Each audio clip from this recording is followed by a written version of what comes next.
Assalamualaikum warahmatullahi wabarakatuh. Saya Okta Lareva, CGP Angkatan 9 dari Kabupaten Pesisir Selatan.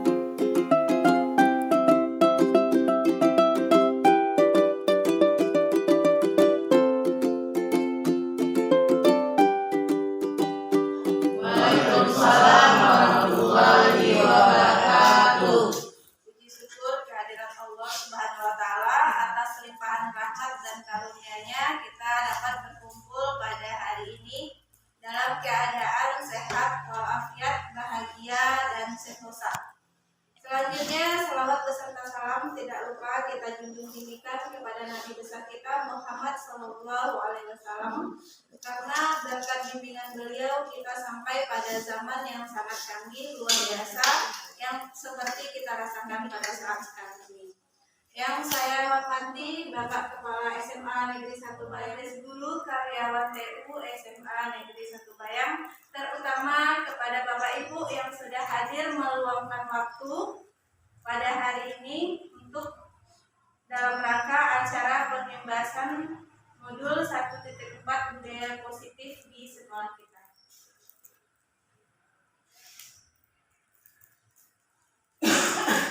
Baiklah Bapak Ibu, saya Okta Lareva merupakan guru dari SMA Negeri 1 Bayang yang saat ini sedang menempuh pendidikan calon guru penggerak Angkatan 9 Kabupaten Pesisir Selatan dari Provinsi Sumatera Barat. Budaya positif.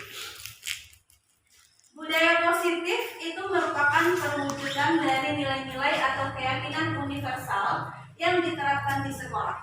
Budaya positif diawali dengan perubahan paradigma tentang teori kontrol. Itu pengertiannya. Nah, topik yang akan kita pelajari hari ini atau yang akan diimbaskan kepada Bapak Ibu, yang pertama itu tentang disiplin positif, teori motivasi, keyakinan kelas, kebutuhan dasar manusia, 5 posisi kontrol guru, dan segitiga restitusi. Sekarang kita masuk kepada disiplin positif.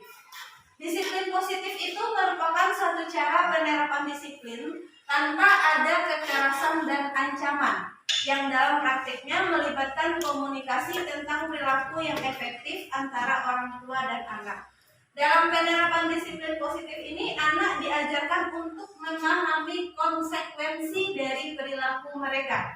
Selain itu, disiplin positif juga mengajarkan tanggung jawab serta rasa hormat dalam berinteraksi dalam lingkungannya. Jadi disiplin positif itu merupakan salah satu penerapan disiplin dengan cara menumbuhkan kesadaran, bukan dengan ancaman, hukuman, atau dengan sogokan. Nah, menurut William Glasser, disiplin positif itu teori kontrolnya atau makna disiplin itu adalah belajar kontrol diri dengan menggali potensi kita agar tercapai tujuan mulia, yaitu sesuatu menjadi seseorang yang kita inginkan berdasarkan nilai-nilai yang kita hargai. Teori motivasinya itu menghindari hukuman, kemudian tidak mendapat imbalan, dan menghargai diri sendiri. 5 posisi kontrol guru. Yang pertama ada guru penghukum, guru pembuat rasa bersalah, guru sebagai teman, guru sebagai pemantau, dan guru sebagai manajer.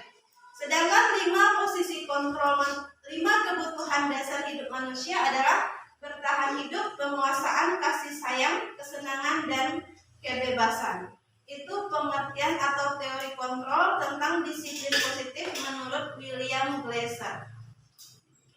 Sekarang kita masuk ke nilai-nilai kebajikan universal. Nilai-nilai kebajikan itu adalah sifat positif manusia yang merupakan tujuan mulia yang ingin dicapai. Sesuai dengan kurikulum Merdeka, bahwa kita tujuannya tentu mengharapkan siswa kita yang sesuai dengan profil pelajar Pancasila. Nah, Ibu masih ingat apa itu profil pelajar Pancasila? Siswa yang bagaimana saja yang kita inginkan? Yang pertama, siswa yang bagaimana? Bapak Ibu, beriman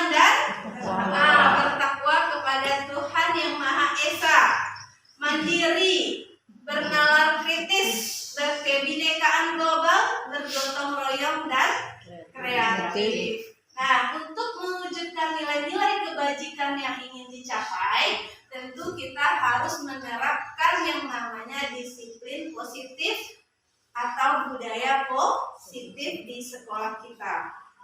Nah, perubahan paradigma. Nah, jadi begini ya Bapak Ibu.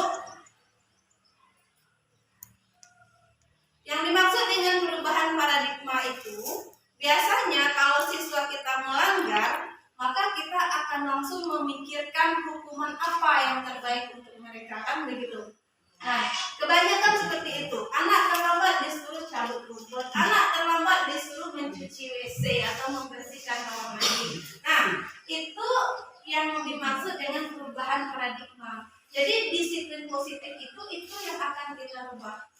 Bagaimana paradigma yang lama, nah yang seperti dulu memberikan hukuman, kita rubah menjadi dia ke teori disiplin positif.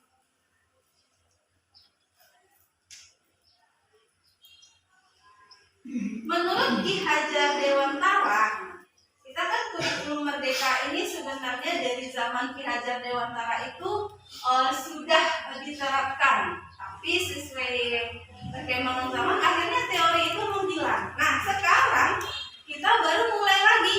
Jadi yang merdeka menurut Ki Hajar Dewantara itu tidak hanya terlepas dari perintah, akan tetapi juga cakap buat memerintah diri sendiri. Nah, jadi yang merdeka maksud Ki Hajar Dewantara itu sesuai dengan semboyannya. Bapak Ibu ingat apa semboyannya? Jadi kita bisa menerapkan dan merubah paradigma itu, gitu ya Bapak Ibu. Jadi untuk keyakinan kelas dan cara menyelesaikan masalah menurut segitiga restitusi, saya rasa Bapak Ibu itu sudah sangat paham dan mungkin sudah menerapkan, cuman belum tahu namanya apa, kan gitu. Belum tahu langkah-langkahnya, kadang terbalik-balik, ya kan? Nah, jadi kalau menurut teori segitiga itu ini dulu, ini tahap-tahapnya. Nah, mungkin selama ini kita menerapkan, sudah diterapkan, tapi terbalik-balik posisinya, kan seperti itu. Nah, jadi mudah-mudahan ini untuk diingat bersama, nah, bahwa segitiga itu seperti ini, segitiga restitusi dengan 3 tahapan, menstabilkan identitas. Nah, contoh kata-kata menstabilkan identitas seperti ini. Berbuat salah itu hal yang manusiawi. Setiap manusia pasti berbuat salah. Ibu juga pernah berbuat salah. Nah, jadi dengan kayak gitu dia akan memunculkan rasa percaya dirinya untuk bercerita dengan kita. Nah, kemudian untuk itu setiap masalah itu pasti ada jalan penyelesaiannya. Nah, jadi itu yang kita ungkapkan ke anak terlebih dahulu. Tapi kalau kamu menyalahkan dirimu terus-menerus, apakah kamu bersikap baik pada dirimu? Nah, jadi itu yang dimaksud dengan kalimat-kalimat menstabilkan identitas. Ini kalau ibu bapak BK ini sudah sangat menerapkan ini, saya rasa. Nah, yang kedua, validasi kebutuhan. Nah, kamu pasti punya alasan kan mengapa melakukannya. Jadi kita tanya dulu ketika siswa kita cabut, alasannya apa gitu. Karena kita tidak bisa menyalahkan siswa kita ini kenapa dia cabut. Bosan Bu, contohnya tadi jawabannya kan bosan belajar TIK. Nah, kita tidak tahu faktornya apa gitu kan. Bisa jadi anak itu dia sifatnya kinestetik, jadi dia kalau belajar TIK itu maunya ada laptopnya di depan, sementara ibunya ngajar teori aja, kan bisa ya seperti itu gitu kan. Nah, jadi kita tanya dulu, apa sih kenapa alasannya itu namanya validasi kebutuhan. Mana tahu ketika belajar kimia nggak suka kimia karena banyak rumusnya gitu kan. Nah, lalu dia keluar keluyuran duduk di kantin misalnya. Sementara anak itu tidak butuh pembelajaran seperti itu gitu. Dia butuhnya ketika belajar kimia itu ayo cobakan langsung.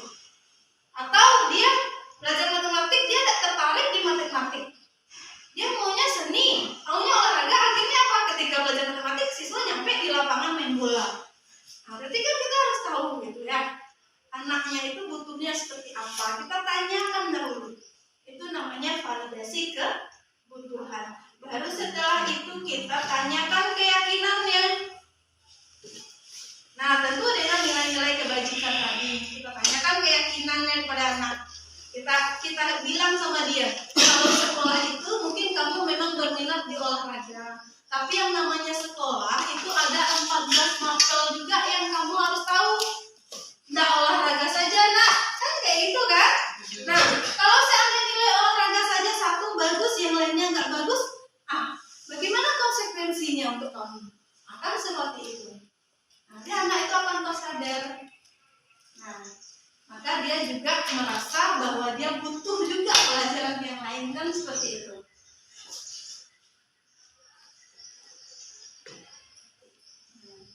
Jadi kesimpulan menerapkan budaya positif itu adalah menanamkan nilai-nilai positif yang bermula dari pribadi kita dan meletakkan posisi kontrol yang tepat kepada murid.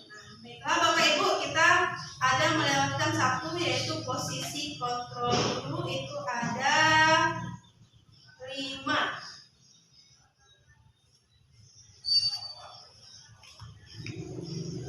Yang belum kita adalah posisi kontrol guru.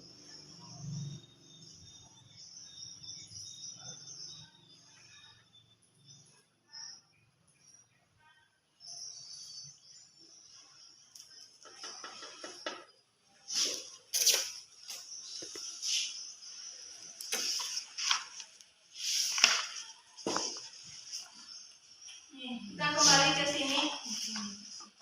5 posisi kontrol guru.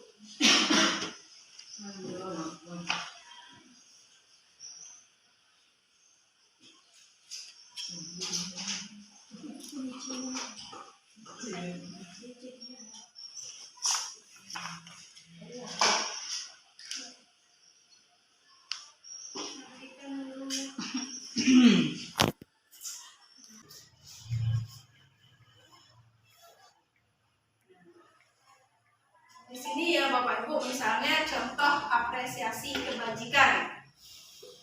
Pembukanya kita buka dulu. Kemarin saya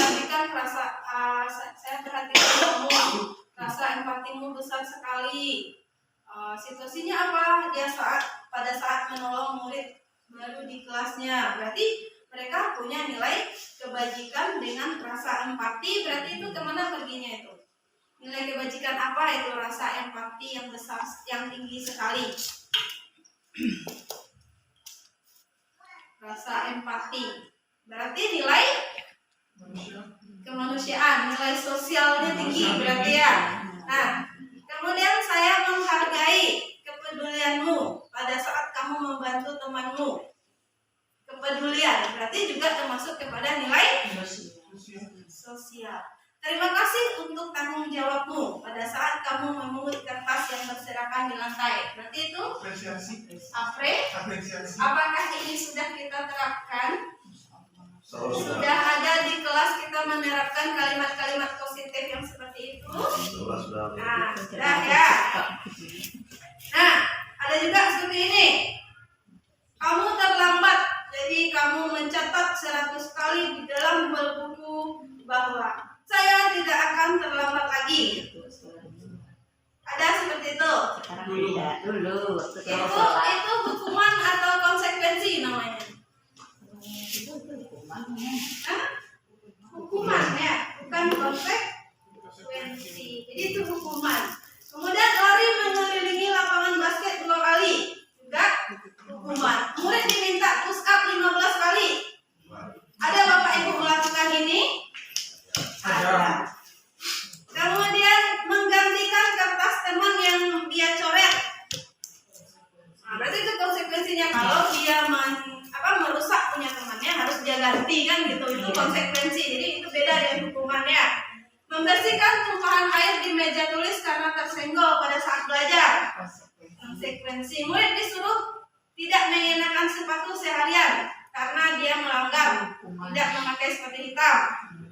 Itu hukuman. Lari mengelilingi lapangan basket 2 kali karena terlambat 10 menit. Jadi sebenarnya ini kan banyak hal-hal yang kita sekolah. Jadi hukuman itu sifatnya adalah sesuatu yang menyakitkan, membuat anak sakit fisik ataupun hati untuk jangka waktu yang lama. Ya nak? Yang pertama mungkin dia malu, sakit hatinya justru, ya kan? Akhirnya besok nak mau masuk jam ibu itu lagi, ya kan? Akhirnya apa? Anak akan membenci kedisiplinan karena mereka terpaksa, sehingga mendorong anak menyakiti diri sendiri. Nah, efeknya lagi konsep terhadap diri sendiri itu menjadi buruk. Anak akan belajar menyembunyikan kesalahan. Akhirnya mereka berbohong. Nah, kemudian anak akan marah, rasa bersalah, dipermalukan, dan merasa tidak dihargai. Nah, kalau kita buat konsekuensi dengan anak, nah maka anak bagaimana kalau konsekuensi? Yang pertama mungkin dia tidak nyaman dalam jangka waktu yang pendek gitu ya. Tapi anak akan menghargai disiplin. Akan ada tanggapan mendorong anak agar mudah menyesuaikan diri. Kemudian konsep dirinya juga menjadi lebih baik. Anak belajar untuk mematuhi peraturan. Nah, kemudian bagaimana? Jadi mana yang lebih bagus? Hukuman atau konsekuensi? Konsekuensi. Itu konsekuensi. Nah, sekarang Bapak Ibu kita masuk kepada restitusi. Namun sebelumnya saya akan memperlihatkan sebuah video terlebih dahulu.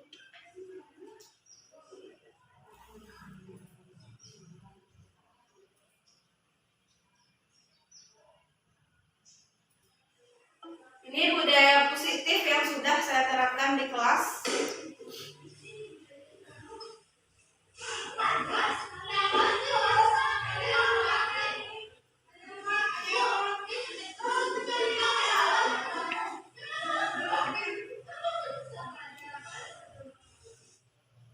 Nah, jadi penyelesaian masalahnya yang pertama, kalau menurut segitiga restitusi itu ada 3. Kita stabilkan identitasnya dulu, kemudian kita validasi, baru menanyakan keyakinan yang salah. Jadi siswa itu dipanggil satu-satu. Sebenarnya guru BK mungkin sudah menerapkan ini, cuman kita yang di dalam kelas mungkin belum maksimal.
Dan yang ketiga, menanyakan keyakinan.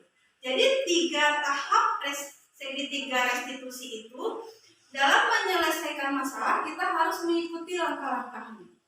Jika anak itu bermasalah atau anak kurang motivasi, anaknya cabut, jangan langsung kasih surat panggilan orang tua. Panggil anaknya dulu, satu-satu. Kita tanyakan identitasnya, kita stabilkan dia dulu. Nah, sebelum itu tentu kita harus mengetahui dulu kebutuhan dasar anak itu bagaimana.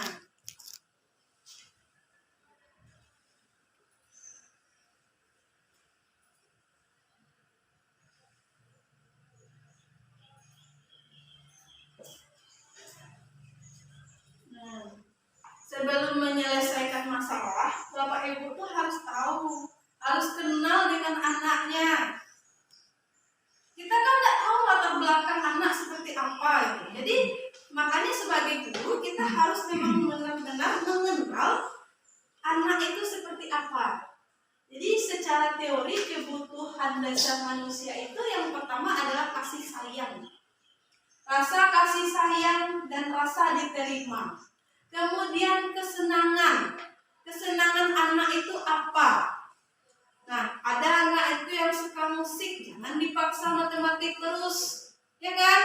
Ada anak itu dia sukanya olahraga, ibu paksa untuk belajar kimia terus, tentu tidak balance dia. Nah, kemudian penguasaan. Nah, ada anak itu yang ingin menguasai, ingin terlihat populer seperti itu. Kemudian ada anak itu yang butuh kebebasan, dia tidak suka diatur misalnya. Jadi kita harus kenal itu bagaimana anak kita. Jadi kebutuhan dasar manusia itu ada ingin kasih sayang, ada ingin rasa diterima, penguasaan, kesenangan, dan kebebasan. Jadi anak itu harus kita tahu terlebih dahulu. Misalnya si A ini dia kurang kasih sayang, sehingga kalau di kelas dia caper. Kita harus tahu hal-hal yang seperti itu. Tidak di daerah lu kamu markat saja tadi. Nah, bukan begitu ya Bapak Ibu. Ya, jadi kita harus tahu dulu kebutuhan dasar anak kita. Setelah itu kita harus tahu dulu keyakinan kelas kita bagaimana. Nah, apa itu keyakinan kelas? Apakah sama keyakinan kelas dengan peraturan kelas? Menurut Bapak Ibu bagaimana? Apakah sama keyakinan kelas dengan peraturan kelas? Tidak. Ya, jadi yang kita buat di kelas itu bukan peraturan kelas, tapi keyakinan kelas. Kalau peraturan kelas kan banyak, dilarang mencontek, itu peraturan. Nah, ketika mau ujian, HP taruh depan, tidak boleh lihat handphone, itu peraturan. Nah, peraturan-peraturan itu kan hanya bersifat jangka pendek. Ia hanya sekedar tinggal di peraturan di dinding saja. Di kelas kita itu rata-rata banyak peraturan atau tata tertib SMA 1 Bayang yang ditempel. Tapi apakah semua anak membaca peraturan itu? Apakah mereka meresapi? Tidak kan? Peraturan hanya tertempel di dinding. Makanya sekarang kita rubah paradigma kita. Kita tidak bikin peraturan lagi, tapi yang kita bikin adalah keyakinan kelas.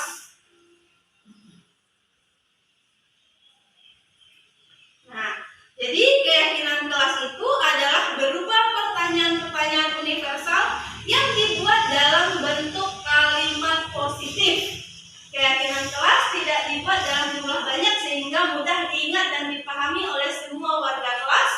Keyakinan kelas merupakan sesuatu yang dapat diterapkan di lingkungan kelas tersebut. Nah, apa contohnya Bapak Ibu? Kalimat yang menyatakan bahwa ini adalah keyakinan kelas.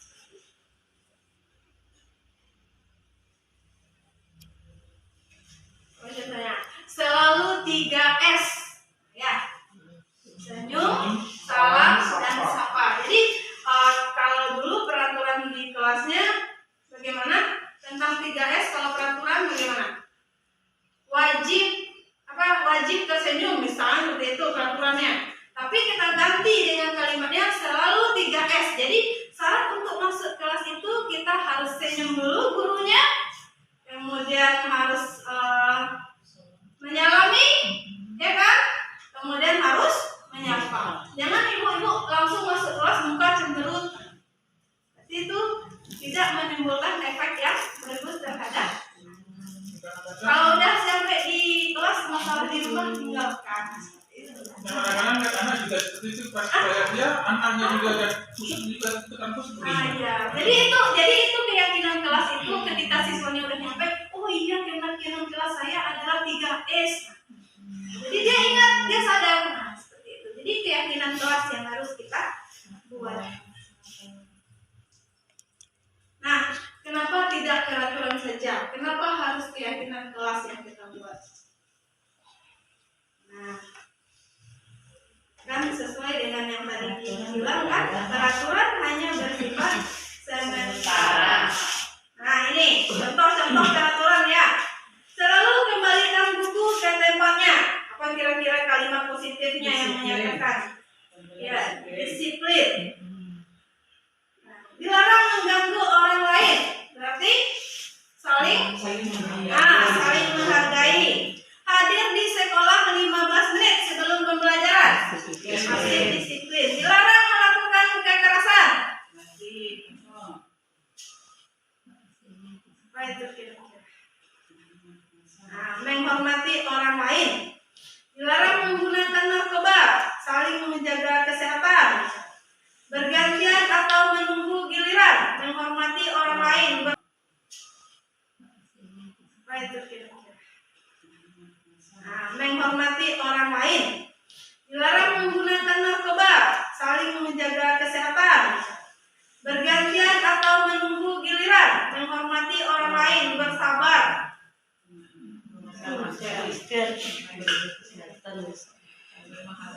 Ya, saling menghargai. Jadi kalimat-kalimat positif itu nanti ditempel-tempel di dinding. Nah, mudah-mudahan dengan seperti itu siswa kita meresapi lah ya apa itu keyakinan kelas. Nah, oke, kita udah kesini tadi.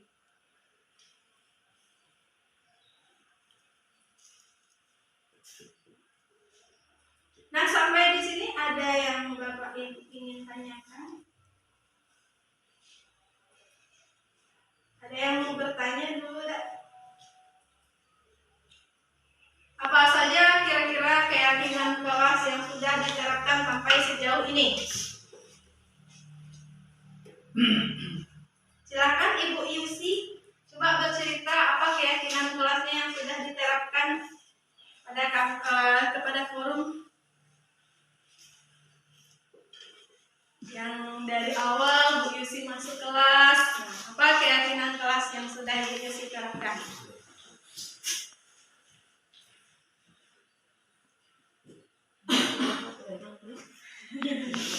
Ayo Pak Hera. Untuk keyakinan saya coba diterapkan di kelas, kadang-kadang tidak nyampe ke target. Karena gini, misalnya untuk pembelajaran TIK. Di sini kita sudah yakinkan bahwa metode yang kita ajarkan atau istilahnya cara yang kita ajarkan ke siswa itu tidak sampai ke dianya. Sedetil apapun kita jelaskan tidak sampai ke dianya, ke siswanya. Jadi ini tantangan kita sebagai bagaimana sih meyakinkan siswa tersebut ini penting loh pembelajaran seperti ini. Ini penting loh yang kita sampaikan. Tetapi si anak meresponnya istilah sekarang ini slow respon saja. Tidak terlalu oh iya Pak ini penting, oh iya Pak ini seperti itu di lapangan, kenyataan di lapangan seperti itu yang saya hadapi. Jadi ini bagaimana sih triknya lagi meyakinkan si siswa ini kalau yang kita ajarkan atau yang kita tampilkan ke siswa itu benar-benar ini penting buat dia. Solusinya bagaimana? Ini kembali lagi ke Ibu Reva sendiri. Baik Bapak Hera, kalau menurut saya mungkin Bapak Hera belum menerapkan keyakinan-keyakinan kelas yang ketika belajar dengan Pak Hera, gimana sih Pak Hera mau siswa seperti apa? Jadi makanya di awal pembelajaran, di awal semester, kalau bisa kita itu bentuk dulu keyakinan kelas. Ketika belajar TIK misalnya, hal-hal apa yang harus kamu lakukan? Yang pertama, kalau peraturannya gini, dilarang terlambat kan begitu peraturan. Jadi kita ganti. Nah, selalu disiplin. Nah, artinya apa? Dengan kata-kata selalu disiplin, artinya anak akan terbiasa untuk hadir pas tepat waktu. Kan seperti itu. Kemudian saling menghargai. Ketika guru berbicara, berarti siswanya diam. Ketika siswa berbicara, berarti teman yang lain juga diam. Jadi saling menghargai. Seperti itu keyakinan kelas yang harus ditanamkan di awal kepada anak. Jadi ketika Bapak bicara, kamu jangan bicara ya nak. Kan itu peraturannya seperti itu. Nah, jadi keyakinan kelasnya kita kita ciptakan suasana saling menghargai. Oke, yang saling menghargai itu seperti apa? Nah, coba siapa yang bisa saling menghargai itu seperti apa? Maka anak akan berpikir, oh iya, berarti kalau ada teman bicara, kita mendengarkan. Apa pembicaraan teman? Kita harus hormati. Berarti ada saling menghargai, saling menghormati, disiplin. Kemudian ada lagi ketika tugas dikumpulkan tepat pada waktu. Kan seperti itu kan nilai tanggung jawab. Jadi keyakinan kelasnya selalu bertanggung jawab terhadap tugas yang diberikan. Nah, seperti itu kalimat-kalimat positif yang dapat memotivasi si orang siswa agar mereka menjadi lebih baik lagi. Jadi ketika di awal pembelajaran itu yang ditanamkan dulu. Ya, silakan Bu Yunsi. Berarti selama ini kita udah menanamkan keyakinan kelas. Saya mengajar itu selalu konsekuensi dengan siswa saya. Dimana waktu ibu menerangkan pelajaran, anak-anak tidak ada yang bersuara. Nanti kalau ibu udah kasih tugas, kita bebas mau bercanda, mau gimana dengan ibu atau dengan teman. Nah, itu sudah selesai selama ini. Kemudian lagi setelah sholat, nanti kalau sekarang kan sholatnya udah cepat dari biasanya, waktu sholat udah cepat. Jadi nggak ada lagi siswa yang terlambat, itu udah dibuat peraturan sama siswa di kelas. Iya, cuman yang sekarang yang mungkin perlu kita tambahkan, mungkin itu sudah kita lakukan Ya, semuanya di kelas. Cuman yang ditambahkan kan itu di awal semester ya. Jadi ketika di awal semester kita bikin keyakinan seperti itu, ada nggak ditempel di kelasnya? Itu kan belum. Kan bisa jadi kita manusia punya sifat lupa. Nah, jadi itu juga peran kelas di sini bikin keyakinan kelasnya masing-masing tempel. Apa perlu di depan kelas itu ditempel bahwa inilah keyakinan kelas saya. Nah, menegakkan disiplin, saling menghormati, saling menghargai. Jadi ketika sama dengan kita masuk ke kelas mereka, kita ketika masuk ke kelas kan kita lihat bahwa apa sih yang ada. Oh, kalau ada poster pasti kita baca. Jadi kalau itu tertempel setiap hari anak baca, maka itu secara tidak langsung otak tangan kirinya itu jalan. Dia akan mengingat, mereview kembali bahwa di awal pelajaran kita udah bikin keyakinan seperti ini dan udah sepakat. Jadi harus dijalankan kan begitu. Jadi tapi ada batasnya. Jangan sampai anak joget-joget TikTok kita ikut juga. Kan nggak ada batas lagi. Itu kan udah terlewat batas. Jadi ada batas-batasannya. Nah, tapi di antara yang terbaik itu, di antara yang ini, memang posisi manajer lah yang terbaik. Karena dia udah input ketiganya. Manajer itu kadang dia dengan apanya bisa juga jadi teman, bisa juga dia memantau kan seperti itu. Kemudian di posisi manajer ini ada penyelesaian masalahnya. Nah, dia menyelesaikan masalah anak gitu. Nah, bagaimana caranya agar bisa memperbaiki keadaan? Jadi itu posisi dari manajer. Makanya alangkah baiknya kita melakukan kontrol kita, posisi kontrol yang kita lakukan itu adalah sebagai manajer. Tadi masalah kita bahas masalah ke pembuatan TikTok.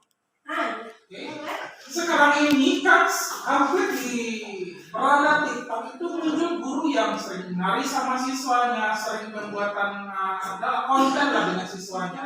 Itu kan tadi berapa bilang kalau kita menggunakan kalau kita jalan. Ya maksudnya gini tuh kontennya seperti apa? Kalau dia mendidik boleh, masalah. Misalnya tari sambahan, masalah. Ya kan, senang boleh, tapi tentu tidak terlepas dari hal-hal yang mendidik. Nah, seperti itu. Oke? Ya, hal yang positif. Ada lagi, ada tambahan. Satu lagi mereka masih apa tentang ice breaking. Karena sekarang ini lagi tren nih ice breaking siswa. Karena sekarang ini kan katanya ice breaking ini kan memberikan rehat atau refleksi pada otak siswa. Apakah itu bagus untuk siswanya, impactnya bagi siswanya atau bagaimana? Ya sampai sejauh ini bagus untuk mengurangi kejenuhan, kebosanan, kemudian untuk meningkatkan kembali energi, gitu ya. Di saat mereka udah bosan ya kita tidak ada masalah ice breaking. Cuma ice breaking yang kita lakukan tentu kita kita sesuaikan dengan kondisi. Bapak Ibu mau ice breaking dulu nih sebentar. Oke, Saya silakan berdiri. Ice breaking dulu sama udah bosan.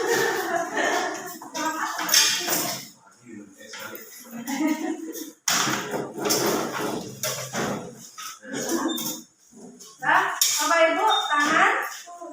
Nah, kita pakai nama Marina saja ya. Marina,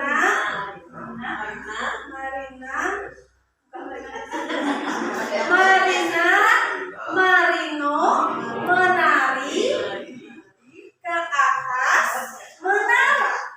Ya.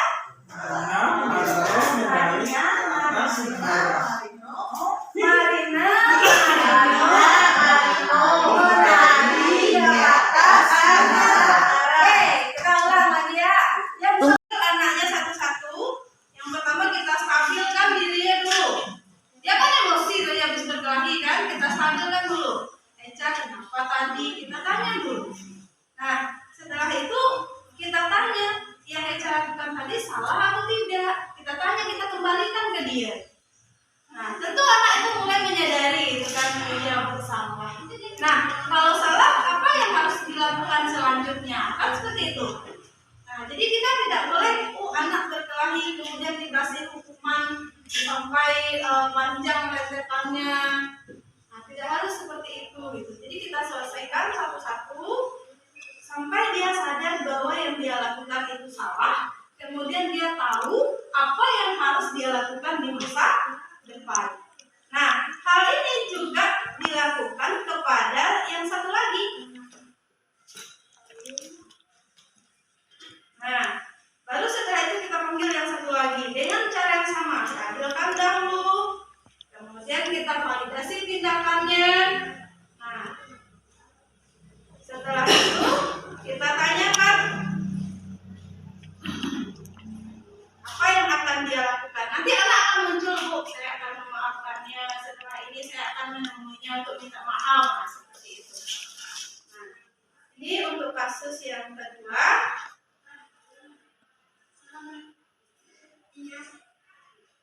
Kasus yang kedua.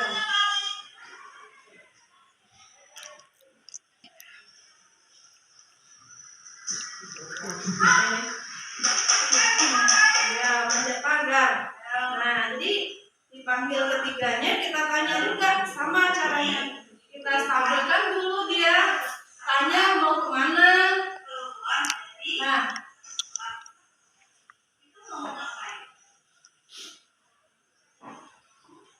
enggak, anak kan juga ya bosan, Bu, belajar dengan ibu tuh gitu, kayak gitu kan. Nah,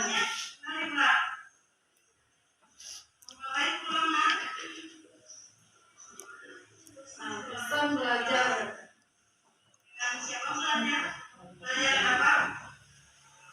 Nah, informatika, dia bosan informatika.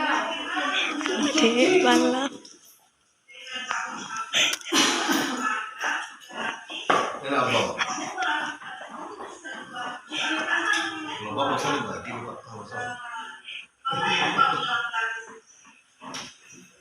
Dia melanggar disiplin kan, misalnya itu kan melanggar disiplin, tanggung jawab seperti itu. Jadi kita validasi tindakannya yang salah, baru setelah itu, nah kita tanya, kalau seandainya terus melanggar bagaimana? Nah, anak akan jawab itu nilai akan jelek, Bu. Nah, kalau jelek nilainya bagaimana? Apa solusinya? Nah, jadi ya kita sama-sama berharap anak kita tidak mengulangi hal yang sama.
Jadi dari dua contoh ini, dari dua contoh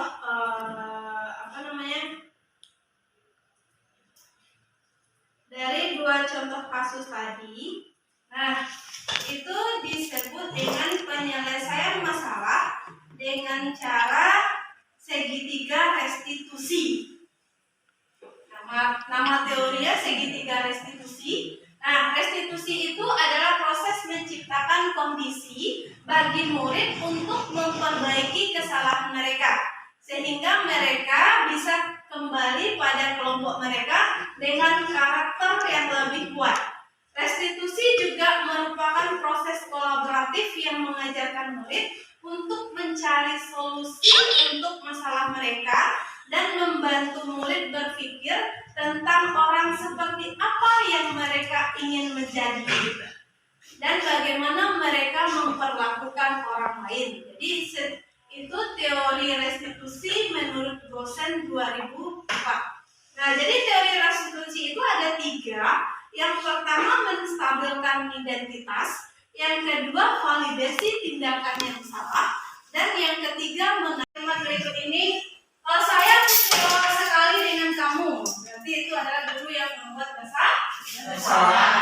Kamu tidak pernah melakukannya, sehingga kamu gini. Berarti itu ayolah lakukan demi Bapak Ibu. Berarti apakah kamu mau mendapatkan stiker hari ini? Itu kan kita menanya, memantau ya. Nah, bagaimana kamu bisa menyelesaikan masalah ini? Berarti itu adalah ya manajer. Nah, baiklah Bapak Ibu, mungkin dengan mempelajari budaya positif, dimulai tadi dari disiplin positif, kemudian nilai-nilai kebajikan universal, teori motivasi, keyakinan kelas, 5 posisi kontrol, dan tadi kita sudah juga segitiga restitusi. Mudah-mudahan setelah pembelajaran ini ada pemahaman baru yang Bapak Ibu bawa nanti ke kelasnya dan bisa juga diterapkan. Nah, di sini kita mungkin sudah menerapkan juga nilai-nilai kebajikan. Nah, ini ya Bapak Ibu.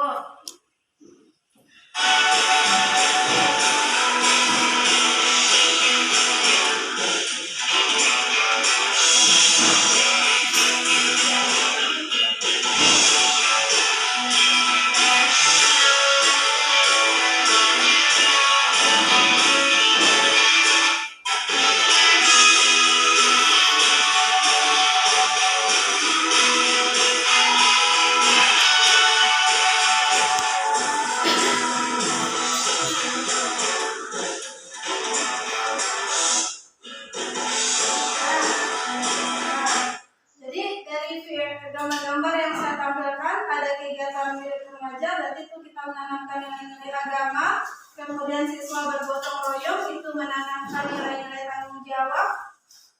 Nah, kemudian di sini kita kalau setiap acara kita menampilkan budaya kita, berarti itu sudah menanamkan nilai-nilai budaya.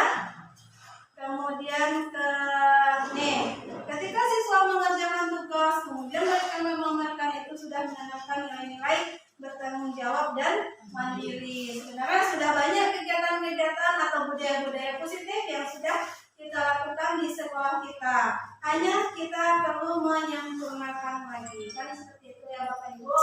Jadi dari itu dapat kita simpulkan bahwa kegiatan kita pada hari ini bahwa kita hendak mampu menerapkan budaya positif dengan cara menanamkan nilai-nilai positif yang bermula dari diri pribadi kita. Jadi kita gurunya dulu yang harus berubah, baru anak kita. Kemudian kita meletakkan posisi kontrol kita dengan tepat. Ada kalanya kita sebagai teman, sebagai pemantau, dan sebagai manajer bagi siswa. Kemudian membuat keyakinan kelas pada awal proses pembelajaran. Ini PR untuk kita semuanya, Bapak Ibu, yang saya banggakan bahwa kita membuat keyakinan kelas terlebih dahulu di awal proses pembelajaran dan menggunakan segitiga restitusi dalam menyelesaikan masalah. Demikianlah Pembahasan yang saya lakukan pada hari ini, mudah-mudahan apa yang kita lakukan hari ini jadi amal ibadah hendaknya untuk kita semua, dan Bapak Ibu juga sukses dalam mendidik siswa-siswanya ke depannya. Terima kasih atas kesempatannya. Assalamualaikum warahmatullahi wabarakatuh. Waalaikumsalam warahmatullahi wabarakatuh.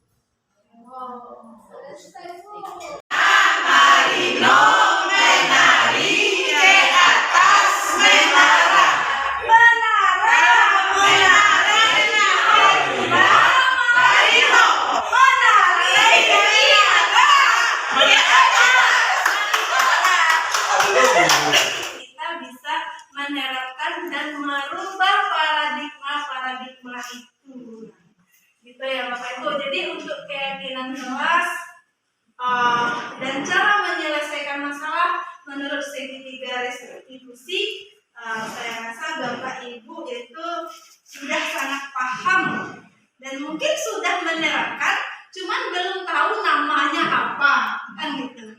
Belum tahu langkah-langkahnya, kadang terbalik-balik, ya kan? Nah, jadi kalau menurut teori segitiga itu ini dulu, ini tahap-tahapnya.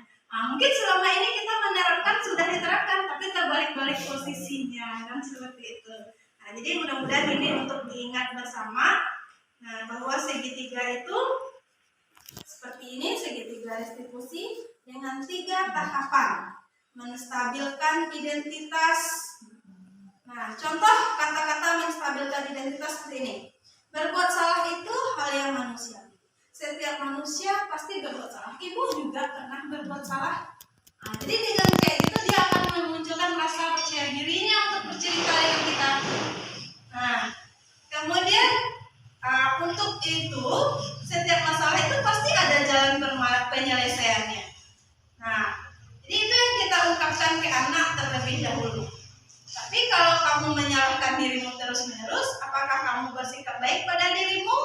Nah, jadi itu yang dimaksud dengan kalimat-kalimat menstabilkan identitas. Ini kalau ibu bapak BK ini sudah sangat menerapkan ini, saya rasa.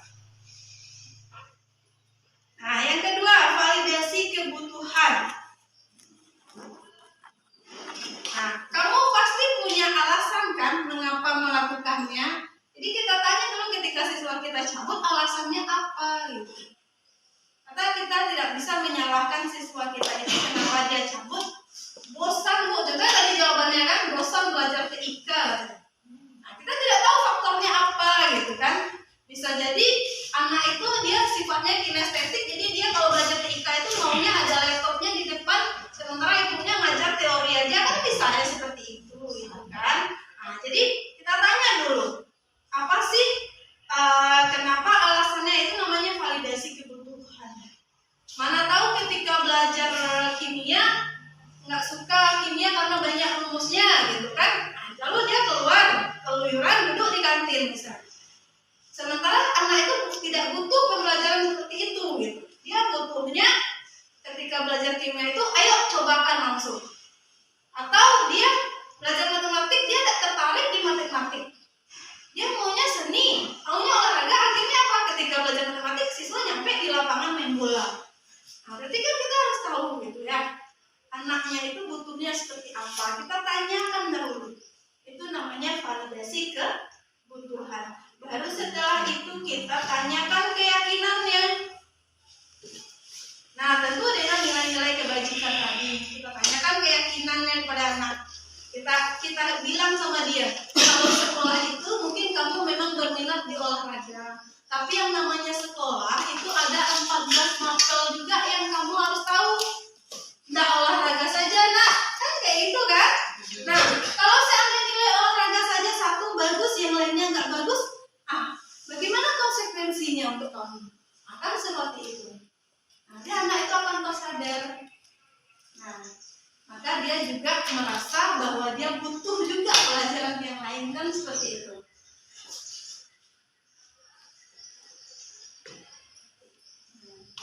Jadi kesimpulan menerapkan budaya positif itu adalah menanamkan nilai-nilai positif yang bermula dari pribadi kita dan meletakkan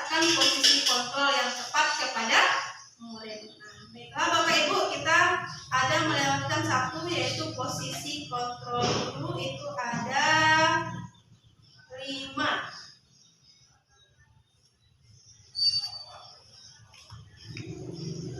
Yang belum kita adalah posisi kontrol guru.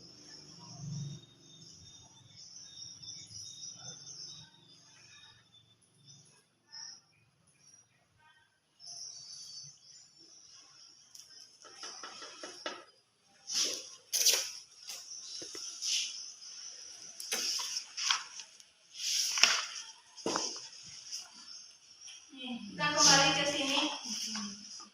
5 posisi kontrol guru.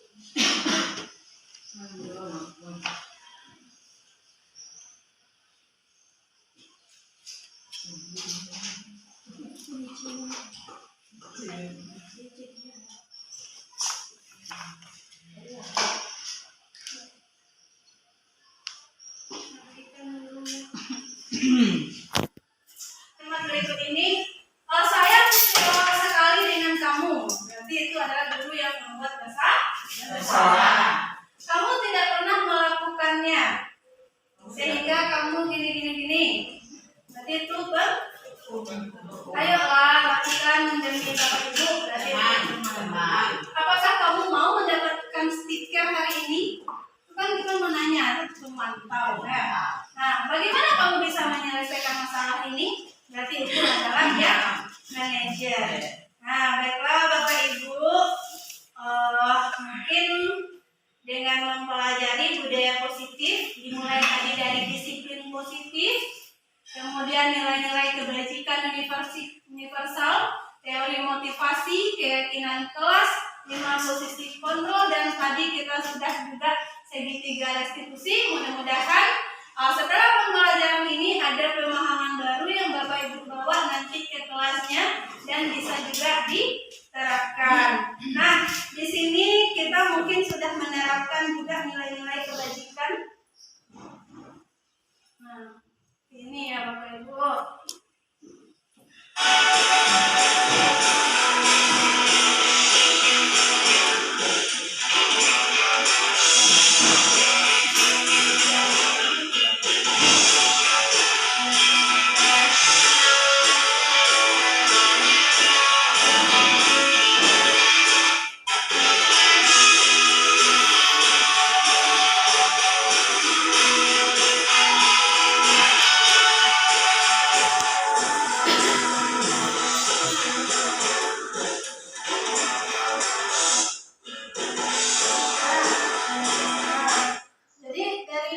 Gambar-gambar yang saya tampilkan ada kegiatan milik remaja, berarti itu kita menanamkan nilai-nilai agama, kemudian siswa bergotong royong itu menanamkan nilai-nilai tanggung jawab. Nah, kemudian di sini kita kalau setiap acara kita menampilkan budaya kita, berarti itu sudah menanamkan nilai-nilai budaya. Kemudian ketika siswa mengerjakan tugas, kemudian mereka memamerkan, itu sudah menanamkan nilai-nilai bertanggung jawab dan mandiri. Sebenarnya sudah banyak kegiatan-kegiatan atau budaya-budaya positif yang sudah kita lakukan di sekolah kita. Hanya kita perlu menyempurnakan lagi. Kan seperti itu ya Bapak Ibu.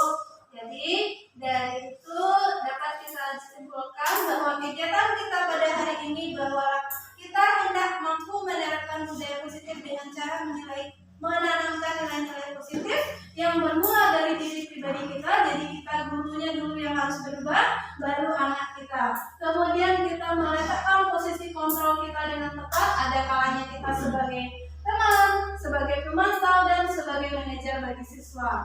Kemudian membuat keyakinan kelas pada awal proses pembelajaran. Ini PR untuk kita semuanya, Bapak Ibu, yang saya banggakan bahwa kita membuat keyakinan kelas terlebih dahulu di awal proses pembelajaran dan menggunakan segitiga restitusi dalam menyelesaikan masalah.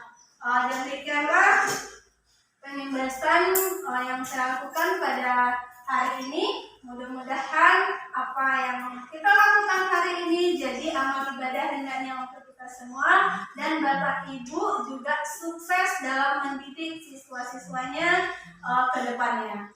Terima kasih atas kesempatannya. Assalamualaikum warahmatullahi wabarakatuh. Assalamualaikum warahmatullahi wabarakatuh. Perkenalkan, saya Retna Yenti, rekan kerja Ibu Oktala Reva di SMA Negeri 1 Bayang. Sebelumnya saya ucapkan terima kasih atas ilmu baru pemaparan yang dijelaskan oleh Ibu Oktala Reva mengenai budaya positif, sehingga saya mendapatkan ilmu. Saya bisa menempatkan diri sebagai guru, apakah saya menjadi guru penghukum, guru pemantau, atau guru manajer, sehingga pengimbasan dari informasi yang dipaparkan oleh Ibu Oktala Reva tadi dapat kita aplikasikan kepada siswa, dan untuk kemajuan SMA Negeri 1 Bayang ke depannya lebih baik, dan khususnya sedang umumnya untuk pendidikan Indonesia yang lebih baik lagi. Salam guru hebat, salam guru penggerak. Selamat untuk Ibu Oktala Reva, calon CGP Angkatan 9. Salam guru hebat. Terima kasih. Assalamualaikum warahmatullahi wabarakatuh. Telah memberikan kesempatan kepada saya dengan adanya pengimbasan yang dilakukan oleh Bu Reva, yaitu calon guru penggerak Angkatan 9 di sini, sangat membawa efek positif sekali bagi saya secara khususnya, dan begitu juga mungkin bagi teman-teman yang telah mengikuti pengimbasan di sini. Dengan adanya materi, yaitu yang pertama yaitu 5 posisi kontrol, kemudian adanya segitiga restitusi untuk menyelesaikan permasalahan, kemudian adanya tentang keyakinan kelas, dan terakhirnya yaitu tentang pemberian hukuman terhadap siswa. Semua itu berdampak positif sekali. Mungkin ini dapat diterapkan untuk berikutnya, sehingga tidak terjadi lagi mungkin permasalahan-permasalahan yang bisa dialami oleh siswa tersebut. Demikianlah pengimbasan ini. Saya ucapkan terima kasih dan saya tutup dengan Assalamualaikum warahmatullahi wabarakatuh. Pada modul 1.4 ini, saya melakukan kegiatan pendampingan kepada guru-guru. Waalaikumsalam warahmatullahi wabarakatuh. Apa kabarnya hari ini, F2? Baik. Ya, alhamdulillah semuanya dalam keadaan sehat, baik, dan happy. Ya, mudah-mudahan seperti itu. Nah, jadi di awal pembelajaran ini, Ibu akan membuat sebuah keyakinan kelas namanya, yaitu sebuah sesuatu yang harus kamu yakini, kamu sadari, dan harus kamu kerjakan. Nah, sebelum kita membuat keyakinan kelas, tentu kita harus tahu dulu apa saja peraturan yang ada di kelas ini. Kalau di sini biasanya bikin peraturan kelas, misalnya dilarang terlambat 5 menit, ya seperti itu. Nah, jadi bagaimana peraturan itu nanti akan kita rubah menjadi sebuah keyakinan kelas. Di kelas-kelas tapi pajak itu adalah tata tertib sekolah, seperti itu. Nah, bagaimana tata tertib itu menjadi keyakinan sehingga kita menyadari bahwa itu harus kita lakukan. Ya, kan kebanyakan yang sekarang kalau tata tertib tinggal tata tertib aja. Tetap dilanggar, ya kan? Yang peraturan dilanggar juga. Jadi peraturan itu kita ganti sekarang namanya dengan keyakinan kelas. Nah, jadi untuk itu anak ibu satu-satu nanti menulis atau menempelkan ke depan pada sticky note-nya apa peraturan di kelas ini yang kamu tahu. Satu orang satu. Ya, satu orang satu, tuliskan peraturan yang kamu tahu dan yang kamu harus patuhi, biasanya seperti itu. Jadi kita bikin peraturan kelas di situ.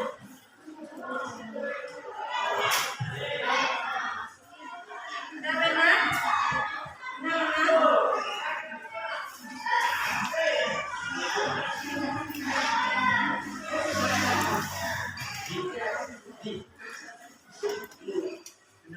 Peraturan di kelas ini atau peraturan belajar dengan ibu kan ada itu. Nah, siapa yang masih ingat? Satu orang satu. Misal dilarang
Oke, kita mendapatkan di sini. Siapa yang bisa bantu Ibu tuliskan ke depan?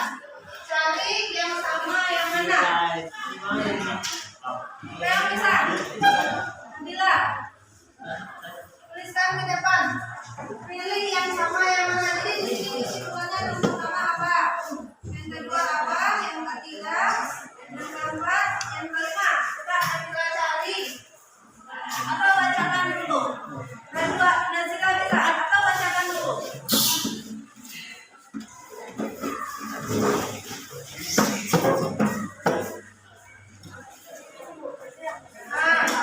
Iya. Coba yang pertama bacakan dulu. Apa nih? Ada Nabila membacakannya. Mulai dari yang pertama apa peraturan yang dibikin? Pertama tidak boleh. Yang pertama tidak boleh terlambat dari tiket. Yang kedua tidak boleh keluar masuk pada jam BBM dimulai. Yang ketiga tidak boleh buang sampah sembarangan. Yang keempat tidak boleh memainkan HP saat mengajar atau BBM berlangsung.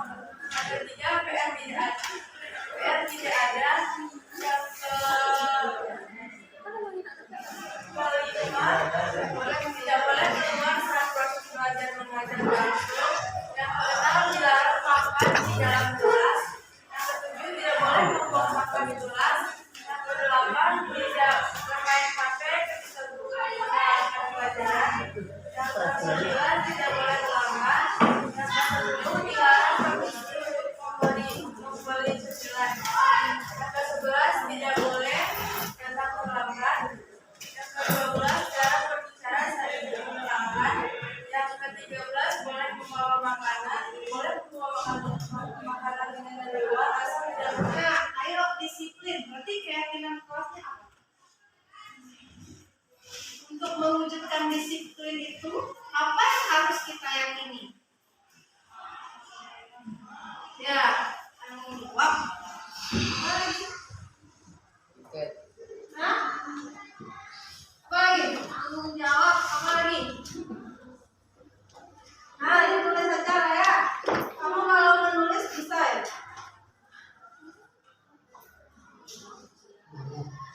Ah, iya. Tuliskan keyakinan kelas berdasarkan kalimat positif.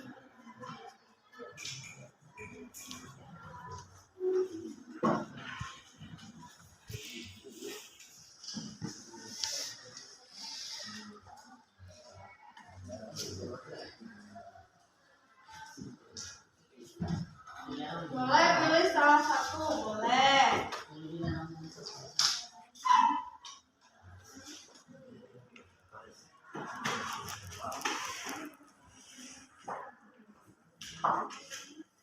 Ayo disiplin, berarti keyakinan kelasnya adalah tanggung jawab. Jagalah kebersihan kelas. Apa itu?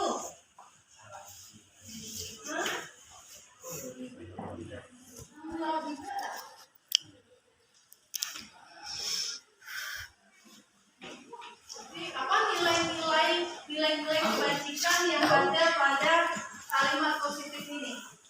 Itu yang dimaksud dengan keyakinan kelas yang harus kamu yakini. Ayo disiplin. Berarti yang pertama kita harus tanggung jawab. Harus mandiri. Ya kan? Nah,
kemudian